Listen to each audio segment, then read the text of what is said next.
Hey, I'm Molly Sims. And I'm Emma Gormley. We're two girls obsessed with one thing, beauty. And by that, we mean everything that makes you look And feel beautiful. We're calling on our favorite health experts, industry insiders, and friends to answer all your beauty questions. With a drink in hand. Definitely with a drink in hand. You're listening to Lipstick on the Rim with Molly Sims. Oh, Emma, today's episode, oh my gosh, it's a very special one, I've got to say. Not only is it our first episode with our new home, Sony, thank you, but today's guest is probably, besides you, one of my favorite people in this world. I think that she's like everybody's favorite person. And she is. We call her Saint Jen. Yeah, we've wanted her on the show since we started the podcast. She doesn't do podcasts, okay? She's done them. She doesn't do them. But I've bugged her and our manager, Nicole Kingslaka, for about a year. She's done it under pressure. You guys, we love Jennifer Garner. She's an award-winning actress, businesswoman, co-founder of the leading childhood nutrition company, Once Upon a Farm, which she started 7 years ago, which my children and I are obsessed with. She's a badass producer. She starred and produced in the hit Apple TV limited series, The Last Thing He Told Me, which we love this book and this limited because one of our favorite people, Laura Dave, an incredible author, wrote it. And I think there's rumor that there's something could be a season 2. Also appeared in Netflix comedies Family Switch, gave me a part in Yes Day, which I hate her for it because our kids now say, "Can I have a yes day?" every 6 months. Incredible actress, incredible philanthropist. She's a trustee with Save the Children. You know how much I love you. I cannot express when I look at a human that is organized, who lives their life in the public with such grace, and which is kind of what I want to talk about this episode. You just navigate it and you just keep on going, and such a positive, motivated, that's why you everyone loves warmth. you. As someone who met you through Molly, you exude warmth always. And I'm like, thank you. I'm like, what would Jen do? Like in this moment, would she yell like you do? She would not. She would not lose her shit. You know, and she might. She might. But you're funny, you're kind, and you're giving, Molly. and my gosh, we just Molly. love. There's so many topics, but I do kind of want to take a little bit of a look back at young Jen and how you started, and you know, you're from Virginia, West Virginia. Very different state. Yeah. West Virginia is more in line with Kentucky than it is to me, Virginia, at least what I think of. Kentucky, West Virginia. Yes, very Southern. Mm-hmm. How did you get into acting? Well, I was a ballet dancer growing up, and I had this amazing, tough ballet teacher who also taught at the high school, who also ran the local, she had a ballet school, she had the ballet company, the Appalachian Youth Jazz Ballet, and she also ran the Charleston Light Opera Guild, which is the excellent community theater in my hometown, Charleston, West Virginia, and she's still running it, and is the director, choreographer. And she is somebody who goes to see theater in New York several times a year and writes down the staging or the choreography as she's watching. Her hand is flying over the paper. Nobody could read what she's written, but she can. And Ms. Denton, I wanted her approval. I still do. I mean, by the way, her name is Passanetti, Mrs. Passanetti, but I still, I always tell her husband, I say, Tom, I am so sorry. I cannot change. It is too ingrained. But Miss Denton was she was everything to me. She was a mentor. She was so tough. I remember the day she told me she was proud of me. I had won a scholarship for a summer intensive, a dance intensive at the North Carolina School of the Arts. And she wrote me a note and said, you know, as the head of the board of the West Virginia whatever, I'm very pleased to tell you that you've won this scholarship.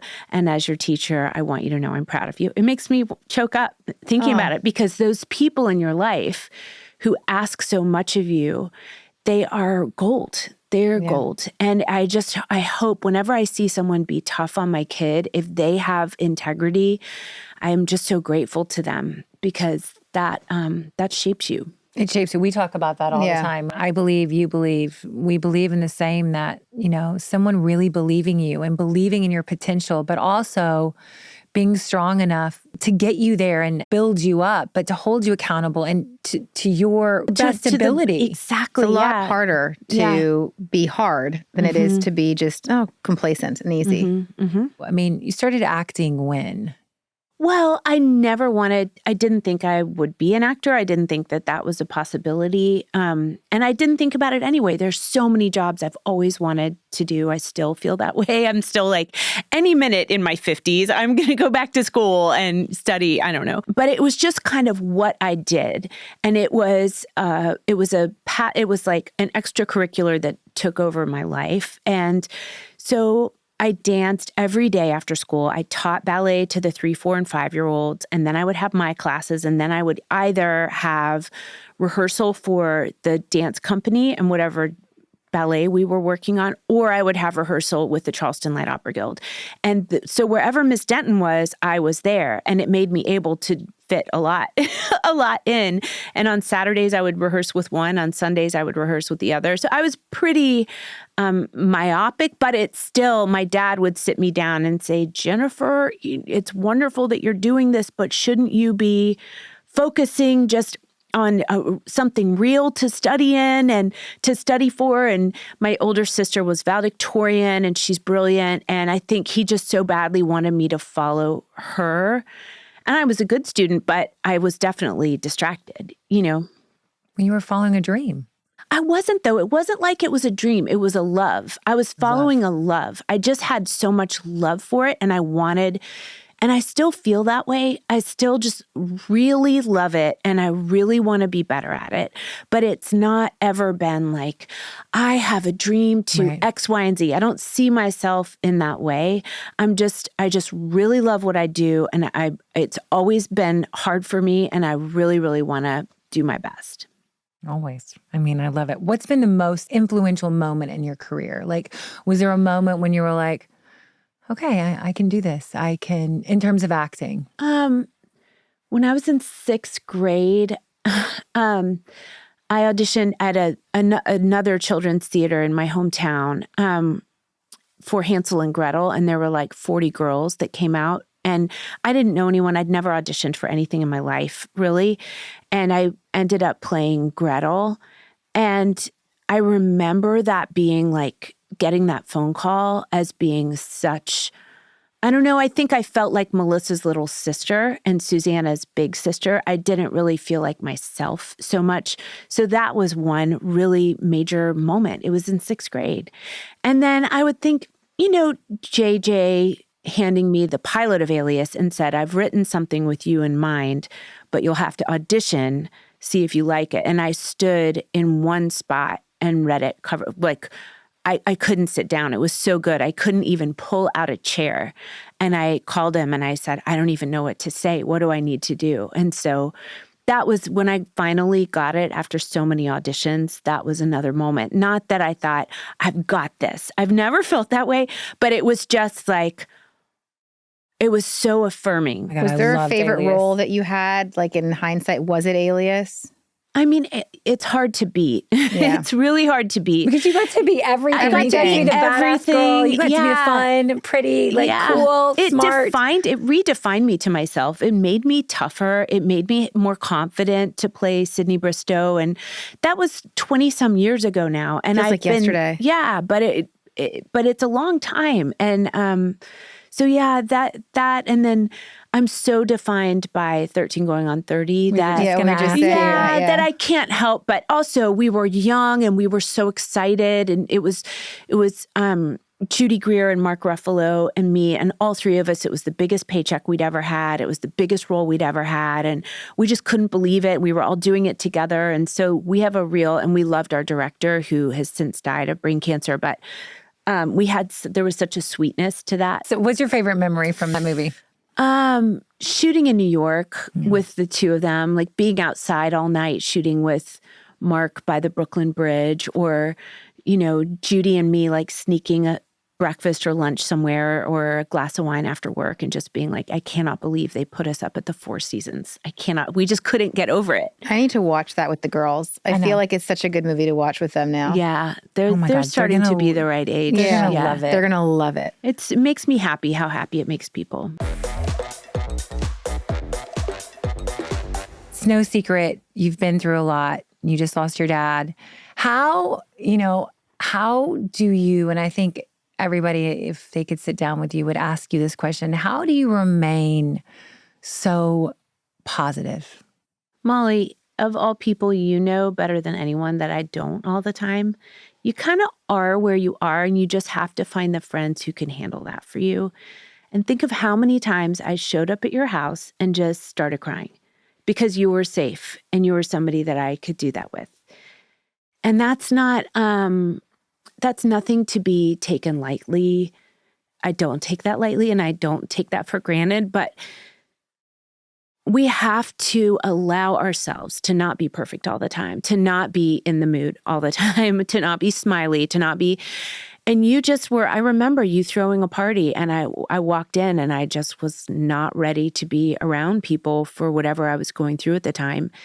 And I got super, super weepy and emotional, and you just stopped and helped me and said, what do you need to do? And I said, I think I should go home. And you were like, okay, great. Let me walk you to your car. And you gave me a hug and you sent me on my way. And that was exactly, we need each other, and we also need to give ourselves and each other permission to be where we are and to just have faith in the sun on the other side of the clouds. Also that feeling safe, like that feeling that you can cry, you can have a breakdown, you can curse out the other person and they're not going to judge you for it. Yeah. And yes, I know. I guess even though I know you and I know what you've gone through, you have the ability to, and I talk a lot with Emisha about this, it's like, you kind of go up the mountain, then you kind of go down the mountain a little bit, and you kind of go up the mountain. You don't get stuck at the bottom of the mountain, right? Like, dealing with grace or dealing, things that I've gone through. I think it's really important. Like, you have to feel the feelings, but you also, I think, for me, I'm an optimist. I'm always going to be the glass has to be half full, or else I don't know how I process anything. And I think you feel them. You as a mom too, even with your kids and your life, and you have built kids and yourself who have resilience. Well, God willing. Yeah. Yeah. I mean, first of all, Emisha, you've been through one of the things that every parent fears the very, very, very most. And watching you, the little bit that I have with your family, with your daughter, with how you wrapped an unbelievable situation, an impossible situation up in a veneer of normalcy to keep life moving forward and keep life normal as much as possible, and to protect the part of herself, of your daughter who was, am I going to identify as a sick person, or am I going to identify as a little kid who's going through something? And like, just from the outside in, that's been really incredible. And I hope that you have every chance to, when you're ready, just continue to share that message with people, because that's what you have done is beautiful. Thank you. I don't know what the right answer is. I think for me, it was like eye on the prize, get through and let her feel normal. And I think all three of us here are mothers who we put our children first, and we put anything that we're feeling on the back burner because they see what we are, right? Like, I think if there's one message I have, look to the flight attendant. Exactly. And if I'm calm, they're calm. And if I'm crying and I am weeping and afraid, they are crying and weeping and afraid. And it's like, that is my biggest takeaway. And I think, that's how I think, and from the outside again with you, like, your children are resilient because you're resilient. And it's I see it. Your kids are amazing. It's incredible. It really is incredible. And I think that there's between the three of us, grace is the perfect word and the perfect embodiment of her name, that we give a situation, each other, ourselves. I give myself a lot of grace. Yeah. I'm like, well, I couldn't do it today. I did not, this was not a day where I was all things to all people. I was worried about something and she was like, it's okay to worry, but then you're going to be done with it after a day. And I'm like, okay.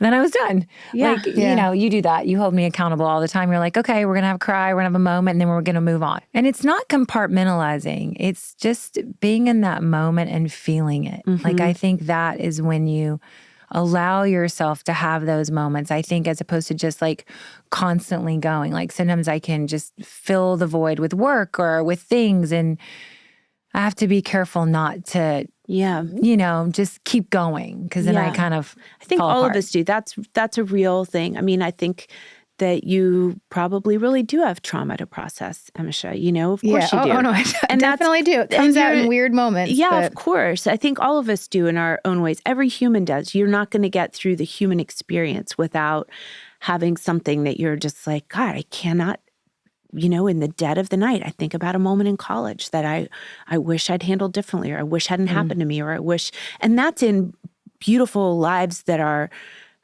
so lucky and have food and safety. And, that's in the best possible outcome. We still have our stuff, right? When you're having a bad day, what gets you through it? Well, I'm a big believer in movement is medicine. You've got to move sometimes to shift. You work with an incredible trainer, Beth, with The Limit. Beth Nicely. She is. And if anybody's looking for a program that will kick your ass and make you look like Electra, Beth from The Limit will do that. She will. But she really will. All of the stuff that she has online and the classes that she offers on Zoom or in New York City are really for all levels. And she's very much just show up where you are and then every day work to your limit and then a little past. So she has definitely made me strong. But more than that, I'm happier when I have really pushed the blood through my veins, I need that. So there's that. But I definitely, if you wake up and you have a cloud over your head, I acknowledge it. I'm like, I've got to get this cry done. I've got to find someone to get a cry taken care of. But more than that, it's just being around people with whom you can laugh and who laugh at you. And you have a good group of girls. I'm really, really good at women. And I have wonderful, incredible women around me all the way around. Yeah. 360 view of women. Speaking of Deadpool, how what was that? So walk us through, because you looked incredible. I know you trained because I saw you. Give us what you, and you can life jump on of a an box actress. That's probably as tall as I am. Jump on a box. I am short. You can jump my height. Yeah, I do some box jumps. I did some this morning, but okay, let's see. Well, it would have been a few months of very, very intense training because I know how to do that. I know what that is. That was fine. And then the strike happened. And she was like, I'm ready. I'm good. I remember that. That was that was not this summer, but last summer. I got to London to shoot in the best shape I had been in. And I got to London on a Wednesday and they said, okay, Los Angeles, the strike was just ratified. We have until 9 a.m. tomorrow morning in Los Angeles to get done everything we want to get done today. So I had all my costume fittings. I had a stunt rehearsal. I had a wig fitting. I had a camera test. I did everything in that time. But by 5 p.m. in London, I think it was, they were like, you have to be off the lot. So then I just had to stay in that kind of shape for the next 6 months, was it? Oh my God. And I was in better shape before the strike than I was after, to be honest. Although cardiovascularly, I might have been in better shape. But yeah, it was just 2 hours a day. And it was a really, really hard workout. And then the second workout was I do a lot of boxing when I'm training I boxed today. Boxing is the hardest thing on the planet. Somebody holding mitts for you. I have a great trainer that I love. He's Flacco. He's very funny. But you like working out.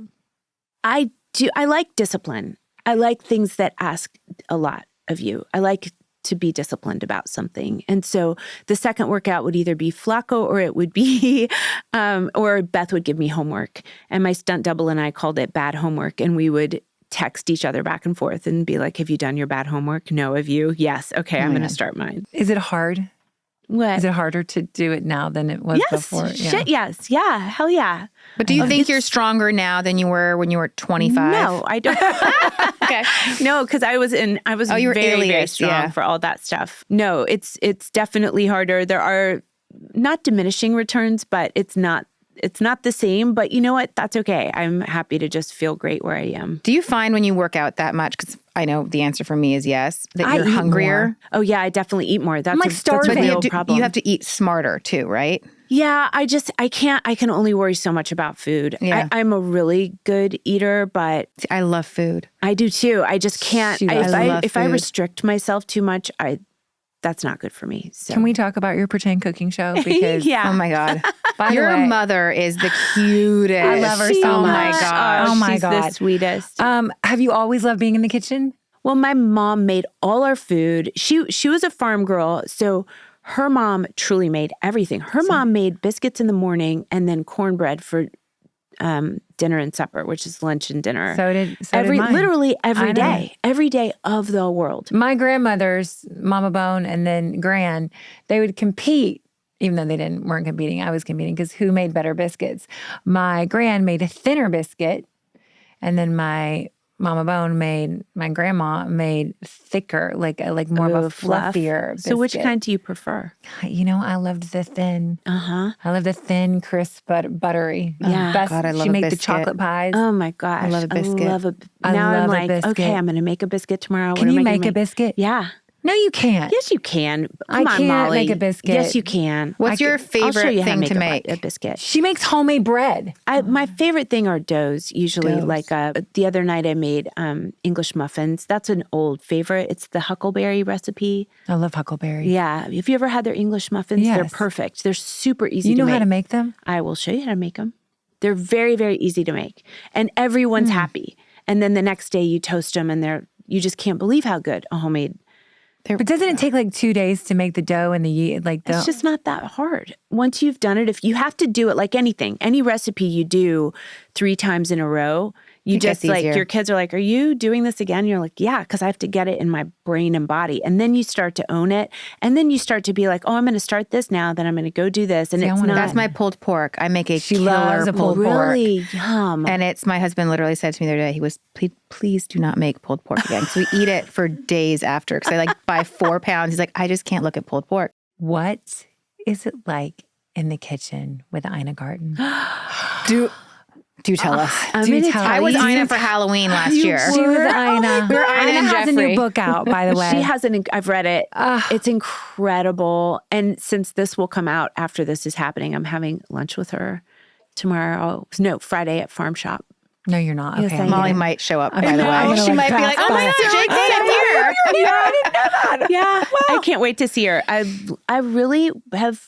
We have a friendship. I really love her. She's incredible. Her and Jeffrey. I love Her and Jeffrey. Jeff- I By the love way, Jeffrey I love too. Jeffrey. But read her memoir. You will be blown away by her life, by her point of view on life, by her entrepreneurship, what she's been through and what she and Jeffrey have been through and how they've prioritized each other and themselves at the same time. I mean, really incredible. Oh my God. Oh, I need to love read her. Once Upon a Farm. Mm-hmm. 7 years. 7 years. I know. I'm really so proud of it. I mean, it's unbelievable. Like you run $1 million. She's I don't the run it. Well, chief brand officer. She doesn't run. Yeah. Yes, I do John? not pretend. John Foraker runs it, thank God. I love and John. Cassandra Curtis is our she's the OG from her garage and her kitchen and farmers markets and a little refrigerated van. And then John and I joined the same day 7 years ago. And it's just been a really happy partnership. And tell us about the company, where you see it, where it was, where you see it going. Well, she was making homemade refrigerated HPP, which is a different way of doing food safety so that you can keep all the texture, the nutrients, the vitamins, all the freshness of fresh food in, but you get rid of anything scary. It's very, very, very safe. And she was trying to take it to market and being successful at kind of Jimbo's in San Diego. And then she was also having some success in the Northeast with Whole Foods. And John and I came on board. Nicole found it. and our manager, friend, our bestie. Our bestie. And Nicole found it, and we were just like, I was like, oh my gosh, this would have solved such a problem for me as a mom. I would have used this 100%. There's nothing cleaner, better out there. And then I met John, who was an angel investor, and he had run Annie's and sold it, but was still working with Annie's at General Mills. And he and I, our whole conversation was about mission, because I said, I love this company, but I can't imagine working for a company that is only selling to kids in, the west side of LA or Greenwich, Connecticut, or, how can we democratize this nutrition and what we're learning here from what Cassandra's been able to do? And he and I agreed on a handshake that we would join and try to do that. So one of the first things we did early on is we came up with a line that is WIC available. WIC is Women, Infant, and Children. It's a government-funded way to feed pregnant women, nursing women, or people who are pregnant or nursing, and then children from birth to 5, so that that kids are going to get some kind of nutrition when they're babies. And I had gone shopping through Save the Children with different moms and seen what WIC was available, what WIC looked like, how gross it was for babies, and just said, oh my gosh, the dream would be for us to have a fresh refrigerated WIC line. And we do in 19 states, and we're growing. It's amazing. We just 7 years it's taken. John seriously was Googling state by state. How do I knock over, what states have organic? Because a lot of states don't even accept organic as a possibility. Is that crazy? That's crazy. So anyway, it's getting better, and we are, we're out there and available. So it's Pouches, really, you have bars. You have meals now too, right? Yeah. But I got sidetracked. Now we have, we have all kinds of pouches. We have our immunity blends, which are delicious. And by the way, adults can use them. You can throw them in a smoothie. Throw them in a smoothie. Put them in your car. You can just have them yourself. They're amazing. Like Beth, my trainer, she's about to run the New York City Marathon, and when she runs, and her brother's a marathoner as well, and both of them just swear by Once Upon a Farm because there's no sugar added ever. So it's really even energy. It's super easily digested. So kids who are going through treatment, or adults who are going through treatment, or people who have had jaw surgery or anything, it's been so incredibly helpful to people. And it's like just this wonderful blends of fruits and veggies, and the immunity blends have all kinds of things that boost and support your immune health. And then we have these delicious no sugar added bars, which everyone wants a bar for their kids, but they're like candy bars and you feel crazy. So to give your kid a no sugar added delicious bar, and it's incredible what you've done, and also how early. You were ahead of the game. You were ahead of the game, because now it's like you're looking at Red 40 and all the different preservatives and sugar this whole and kids fruit deserve thing. Yeah, kids deserve better. They deserve, it really matters what you put in a child's body. And Cassandra knew that from the very, very beginning. She has been super involved with the Clean Project, and we were Clean Project certified, and then first 1,000 days certified, meaning that we go even further in our baby food to make sure that we don't have sugar, we do have greens or vegetables, we don't have, and we test like crazy for everything to make sure that our food is safe and healthy. You have 3 kids. Mm-hmm. You cook dinners, lunches, breakfasts, a lot. Like, what is one thing that your kids love, or you love, that a family or someone listening, because we have a big community of moms here, that you're like, okay, this is easy. This you can do it. Your go-to meal. I have a few, but one of the go-to meals for sure is like a turkey taco meat, like burrito. Like ground turkey? Ground turkey, taco seasoning. I'm not even kidding. And then a dozen cousins, that company, Black Beans. Their black beans they're already flavored. They're organic. They're great. Dozen cousin black beans. The turkey with taco seasoning, and then I make a little guacamole and whatever else. Boom. Is there something you would never allow in the house in terms of like food, snacks? Oh gosh. But your kids always eat well. They eat pretty. No, they've definitely had their buttered noodle phases, but I did too, and I still love them so much. So I don't know. I try not to get too freaked out about any of it. I have no need for like my mom, we didn't have processed food at all, not because my mom thought of it that way. It was expensive. So we had only what she could make. Yeah. And so I'm not one to love having processed food around. Everything was fresh made. Everything, you know? We got to talk a little bit about beauty. Okay, good. You inspired me to buy Neutrogena face wipes, by the way. Good. Many years ago, and now I'm addicted. Do you know they make them? They make compostable ones as well now. No, I did not. I use them every day. Yeah, they are so helpful. They protect your eyelashes when you have mascara on. You know what I mean? You don't have to rub. I buy them in bulk. Yeah. I use them today. I used them last night if I have any leftover like mascara. And when I travel, they are my absolute non-negotiable go-to face wipes. They're on my counter right now. I love them. I love them. Especially when I'm working, I start with those and then I wash my face after. You know, you should never it's like ever a pre-cleanse. Yeah, you should never ever go to bed with makeup. What other products do you like? You know, we are so lucky and we have access to so many fancy products. But I have learned, and I've worked for Neutrogena for, I don't even know, 17 years or something. And so over the years, you know, in order to do a commercial for it, you have to use it, right? So that you are speaking the truth. So I think you think you're good. You've done it for, I think you're speaking your truth 17 years. Yeah. So over the years, I just have used, until I stopped even wanting to use anything else, I really do, to the exclusion of all else. If you came to my house right now, you would see the Neutrogena Rapid Wrinkle Repair, all the retinol products. That's a great product. They are great, and they've been so tested for safety that you are in such good shape. Like they even have a retinol eye cream that you can use around your eyes. It will never get in your eyes. It won't sting. It doesn't sting. It doesn't make your eyes red. Your skin is impeccable. And also, the retinol, what I love about it, it doesn't make you feel dry. It doesn't dry you out. Yeah.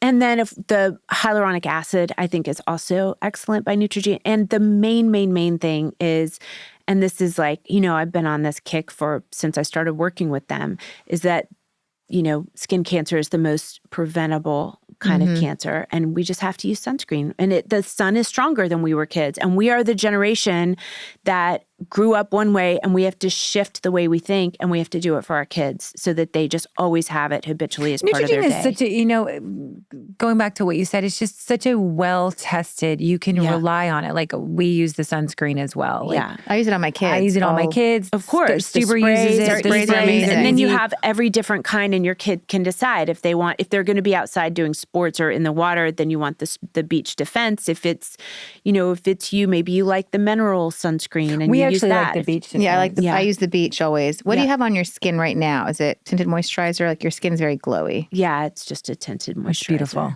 Yeah, thank What's you. one of the best makeup secrets or tips you've learned from being on set all these years? Focus on your eyebrows. Gotta have eyebrows. Yes, you do. And it's really, you know, as you mature and become more fabulous, as you level up, as my child says to me, like every birthday, my child is like, "You leveled up, Mom." But you know what? The truth is, like, I have been scared to do anything. And someday I will feel like, oh, I should. And then, so I don't hold any hard lines anywhere ever. And I have a lot of grace for all of us because we're all just trying to keep our jobs and feel okay doing it. I think being scared is okay a little bit. Yeah. We're scared, but we're going to do it at one point. We're going to do everything. Are there any like skincare treatments, like microneedling, lasers, anything that you love or like a go-to? I haven't done them yet. And I always ask you like, okay, someday I need to do a laser, but I just haven't. Your skin is great. Your skin's beautiful. You know, I think the one thing, like, and it's hyaluronic acid. When you look at, you know, being with a company with Neutrogena for so long, like I will say, like, consistency is the magic. Yeah. You know, and, you know, taking off your makeup, putting wearing on sunscreen. Like those are the things that everything make a huge difference. Nothing looks better in your 50s than sunscreen in your 20s, Exactly. Dr. Doris Day. Doris Day. Doris Day. God, we love Doris. Day. Oh, you do? Oh my gosh. Doris we Day love is Doris. Lauren's I met her like 10 years Doris ago. that used to do my Botox years ago. Oh my gosh. Before we get to rapid fire, what's next for Jennifer Garner? Oh, thanks, Molly. What's next? What is next? Well, I'm about to start season 2 of The Last Thing He Told Me, which is why I was boxing, because I have to box in it just for a minute. But you can't box for a minute without like a month or two of hard training. Yeah. I have to even be able to sustain. It's just the hardest thing in the world. So I have to get back on that drive. And then, it's that. And Once Upon a Farm has been super busy. I've been traveling a ton to retailers, to suppliers. I love going to meet the Stimmelt family who grow our apples, or the spinach people, or go to manufacturing plants. And I love going to retailers and I just like relationships. I like knowing people. I like knowing the people. And they like knowing you. And one charity that we have to give a call out, because from where we're from, it's honestly, Eastern Save the Kentucky, Children, Eastern Kentucky, West Virginia. Like you cannot imagine what you have done. Is incredible. And what they've done. They do together it. They do it. I'm grateful to get to be involved. But when you're from places like where we're from, you see generational rural poverty. And it's very easy from the outside to say, well, pick yourself up by your bootstraps. But sometimes it's not fair. Yeah. If you don't have bootstraps to help yourself with, like, it's just not fair. And all of these problems, really, the reason they're generational is they're passed down to little babies. The thing that makes the biggest difference in your possibilities for success are the zip code where you're from. And so we have to look at those zip codes, and we have to give those moms, dads, caregivers, families, babies, the leg up to take advantage of kindergarten, to take advantage of what's available in our education system. And our education system is so burdened by kids who didn't have any kind of, nobody was reading to them because nobody read to their parents. And not in a shaming way. We have to take the shame out of it, and we just have to look for solutions that work, and Save the Children is full of those solutions. And we're about, coming on the holiday season. So it's, it's a really good charity if you want to, if you're doing any corporate gifting or family gifting, or just you want to help someone. Save the Children is an incredible, beautiful organization. Thank you. It's number 2 in the world in size for kids to UNICEF, but where we work in America. So whatever you care about for kids, we're doing it, but in America, the hardest to reach places and the hardest to reach kids are rural. All right. Rapid fire. Before we leave, we do a little fun rapid fire. Favorite cocktail? Oh, well, you really taught me to like a Paloma. Yeah. If I'm at your house, I have a Paloma, but I really like a glass of wine. Okay. What's the worst beauty advice you've ever received? I didn't have to receive it. I am my own worst beauty advice. If you look at any pictures of me all the way through college, if I have makeup on, I wore my theater makeup, and it was ballet makeup, and it was pancake makeup on my face. I looked like I don't even want to say what I looked like. It's like I have a white circle. It's so bad. It's so bad. We might need a visual. Yeah, it's pretty easy to find. Text, call, or FaceTime? Text or call. What's your favorite quote or mantra? There's so many. They all come from my mom, which means that from my mom, they all come from like Mrs. Ingalls from Little House on the Prairie, or Anne of Green Gables, or the Bible, or all the above. Weeping may last through the night, but joy comes in the morning. Is one. Happiness is your own responsibility is vintage Pat Garner. Like, never expect a man. Don't marry a man thinking you can change him. I'm gonna really work on that one. Yeah.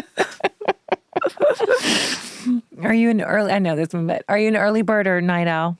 Early bird. Stage fright or confident queen? Both. What's your favorite dessert? Oh, chocolate. What's your, I know she doesn't like fashion, so I have to ask you this, but what's like your favorite piece in your wardrobe? Oh my gosh. She doesn't like clothes. Molly, My favorite piece of my wardrobe. I don't even know what anything is. I mean, meanwhile, she has the best bag right there. exactly. I just want to grab it. Yeah, because you know why? I was with Nicole. Yeah. And she was like, I can't handle you carrying a backpack anymore. You are 52 years old. She might have discussed it with me. She's like, I can't take it. We are getting you something. So this is a man's messenger bag. And it was our compromise. It's beautiful, though. Well, thank you. Anything you like that you see, I had nothing to do with.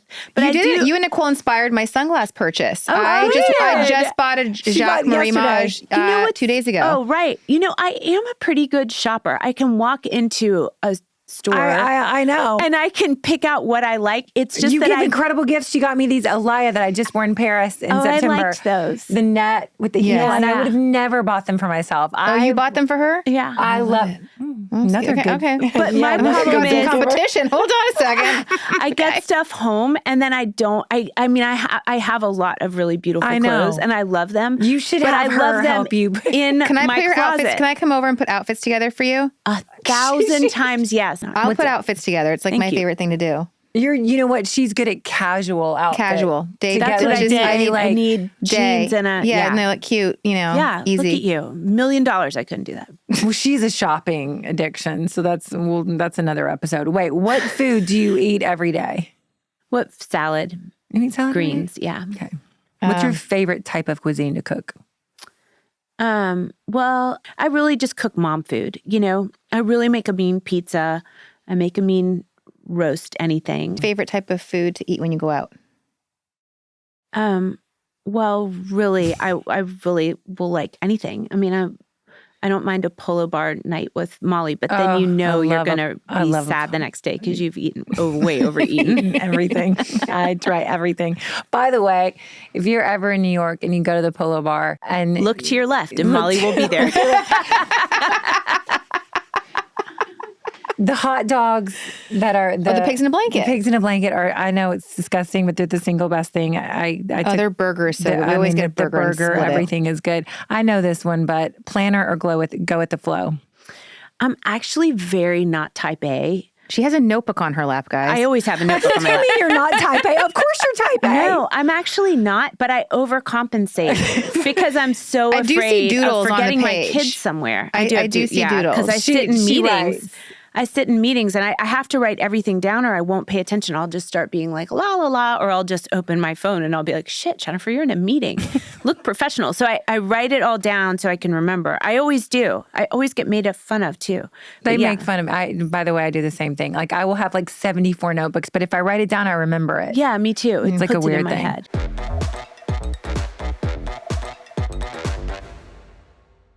We always ask every guest before they go, what advice would you give your 10-year-old little self? Oh, I do know what I would say to my 10-year-old self. I would say that everything you learn, everything you work hard on and learn, no matter how silly it is, if it's solving a Rubik's Cube, if it's learning another language, if it's like going deep on Dungeons and Dragons, whatever it is, you'll be happier for it. You're happier the more you know. You're happier if you go into a museum and you recognize a couple of paintings. Those are the ones you want to go see. So it's all worthwhile, even though it feels not sometimes. Just don't be afraid of following whatever geeky passions you have and enjoy them. Even if it's like Chekhov and musical theater and even like now, I love ballet so much. There was no way I was ever going to be a professional dancer. I don't live in New York, but I care so much about the ballerinas that I love. And I'm rooting for them hard and they know it. And for every little girl or boy that wants to dance, I root for them too. Okay, Jennifer Garner has 5 other jobs. She has to leave, so we are going to say goodbye. Thank you, though. This was so fun. Much. Okay, now I do podcasts, but only with you guys. Thank you. We'll see you guys next week.